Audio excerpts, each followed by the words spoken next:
everyone.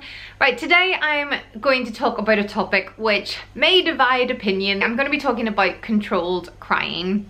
It's a topic which Channel Mum are covering this month, and it's also a topic actually I have wanted to talk about for a while, and I'm actually going to put a poll at the end of this video to find out your opinions, so you can let me know then if you are pro or anti controlled crying. So I'm going to just put it out there and say that yes, we have tried controlled crying. After a year of not sleeping, I think most mums get to a point where they're like, I'd try anything. In fact, after about 6 months of no sleeping, I think most mums are like, I'd try anything. And I know there are lots of people out there who say, I would never do it, I could never leave my baby to cry. And I know quite a few friends that would say that, but those same friends are friends whose babies have slept through the night and have done so from, you know, a couple of weeks old. I really don't believe any parent, when their baby's first born or before then, ever thinks, yeah, I really want to leave my baby to cry. I don't think it's something that anyone ever really wants to do. We get to a point where we are literally at our wits' end from exhaustion. And especially actually, I find with Sienna, my 13-month-old, I find it really hard with her because I have a second child, and so in the daytime after having a night of no sleep, I was having to be full of energy for my 3-year-old, and I really struggled, and I felt like I was being such a rubbish mum to my 3-year-old. If Sienna is up through the night and isn't learning to sort of settle herself, and she's constantly waking up, she's waking up Sophia, who then is tired the next day, then I'm tired, then I'm more grumpy, I'm driving when I'm exhausted, which is dangerous. And so for me, I made the sort of balanced decision of, right, I'm gonna have to do something because we have to sleep. Sienna needs to sleep, Sophia needs to sleep, and I need to sleep because I'm going demented. Oh, speaking of which, actually, Sienna's upstairs. Well, she was sleeping, but she's just woken, so I'm gonna bring her down and I'll record the rest in a sec. Okay, I'm back with a little person with me. She's just woken. She's like, what's going on? So I'll see how far I get before she starts getting a bit upset, but we'll see. So yeah, I kind of was saying why I felt I had to do controlled crying. I felt like there was so little help out there as well. When I went to the doctor, he was just a bit like, well, you'll just have to rely on family and friends, and or give me antidepressants. But for me, I felt like I wasn't really depressed. I was down, I was crying every day, but it was mainly because I was exhausted rather than being unhappy about being a mum. So throughout the first year of Sienna's life, I had tried, I guess, little snippets of controlled crying. Well, I guess if you leave a baby to cry for any length of time, is that technically controlled crying to an extent? So there were times throughout the first year she was born, I had tried little, you know, to leave her for a little bit and see if she would settle herself, usually for a couple of minutes, and I nearly always gave in. I found that really hard to not give in, because obviously when you hear your child crying, you just, I don't know, it is like there's some sort of instinct inside of you that just makes you want to go to your baby. So I didn't want to leave her crying. But in January, so when she was 11.5 months old, I really was a complete mess. She'd gone really backwards with her sleeping, because she actually, in I think October, November time, she had slept through the night a little bit, and I felt like we were getting there. We used a sleep trainer. I made a video on that if you want to watch that. I'll link it below.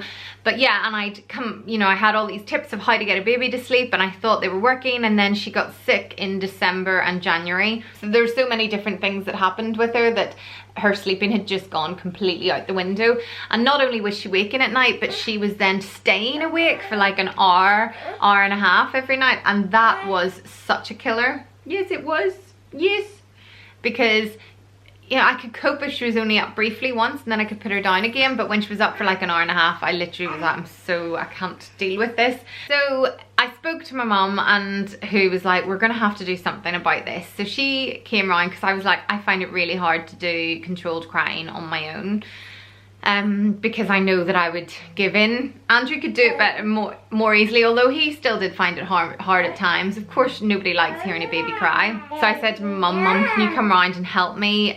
Because also when it's not the mother, sometimes the baby will settle a bit more easily. So we made a plan, we wrote it all down. We were like, right, we're going to leave her for 5 minutes and we'll stay outside the room, and then we'll go back in, and then we'll just keep leaving her for 5 minutes, and then we're going to try and stretch it to I think 7 minutes, and then 10 minutes, and sort of do it as I think the controlled crying books say you should. So leaving her for longer and longer each time.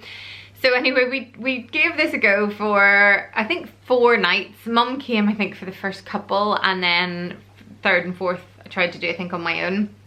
But oh my goodness, it was horrendous. Because for the 5 minutes that we were meant to leave her to scream, she like, or well, meant not to scream, but we're meant to leave her to kind of cry, she screamed the house down. Even though it was only 5 minutes, it felt so much longer, and it was really, really difficult. Even after 4 nights, for us, it just didn't work. She was just getting more and more upset every time that, you know, my mum set her back or I set her back. She would scream like I've never heard. I mean, it was so loud, and I just after 4 nights was like, this isn't working. I gave it 4 nights. People might be like, well, if she was screaming so much, why did you keep doing it? But I'd read so many books that say you have to persevere, you know, you have to keep trying. So I did for 4 nights. Because she then became so anxious, it started affecting her daytime naps as well, because she then was just generally so anxious about being put down and being put to sleep. So I was like, well, that's not, you know, really working, and I decided just to give up. So yes, we did try controlled crying, but it for me actually made things a little bit worse. I know lots of people that controlled crying has worked really well, but I think the problem was at the same time we were trying controlled crying, Sienna was also I think going through separation anxiety at around that age. I think the mixture of the two was really bad. So what has seemed to have worked for us, because she is now sleeping through the night, as well as following some of the tips which I mentioned in my how to get a baby to sleep video, which is ironic because I'm now talking about controlled crying. But for us, one of the main things is that Sienna had become so overtired, and through all the sickness and the visits to hospital and things, she had just become really, really exhausted. And we were giving her 2 naps in the day, but actually she needed even more than that, just for a while, to get her body back to kind of its usual rhythm or its usual sleep routine. So for the next few days after we tried the controlled crying, I kind of did the opposite, and I did the like comforting method, and I held her and I rocked her and I let her sleep in my arms, even though it meant that I couldn't move and I would sit on our rocking chair for hours. I just was like, I'm going to do whatever it takes to get her to sleep, and if it means us driving her around in the car and sitting in the car for hours while she has a sleep in the car, we did that. And actually with her, we realized that the more sleep she gets in the day, the better she sleeps at night. So for us, making sure that she has 2 good naps a day, in whatever way that has to be, that has really helped with us. As I say, I know controlled crying has worked for some people. For us, it didn't work. It just made her more anxious and more upset. Maybe she was too old when we did it, because I think by a year she's more aware of me and she was more anxious with hello, she's giving me gloves. Thank you very much. And more, she definitely was having separation anxiety. What I really wanted to say is I completely understand why people would try controlled crying. I am not against it. I did try it. For us, from my honest opinion, it didn't work, because I think that it just made Sienna more anxious. For us then, the thing that has worked is, I guess, a more gentle approach, just making sure she gets sleep, getting her to sleep a priority in whatever way. As I mentioned, lying with her, taking her out in the car, whatever way we can do it. And the more sleep she's got, the better she's been. And we now just make sure she has 2 naps a day, and now she is generally sleeping through at night. Not every night. Come on back then. Not every night. You know, she's got cold or she's teething, and I think it will always change. But that is what worked with us. That is our story. But what about you? What have you done? I'm gonna put the little poll I'm not sure if it appears here now.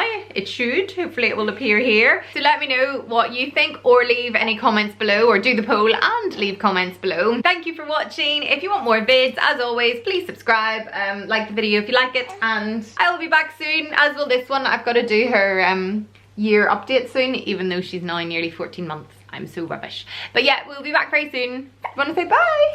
Oh, bye. But no, she wants her toy that's fallen on the floor. See you later. Bye.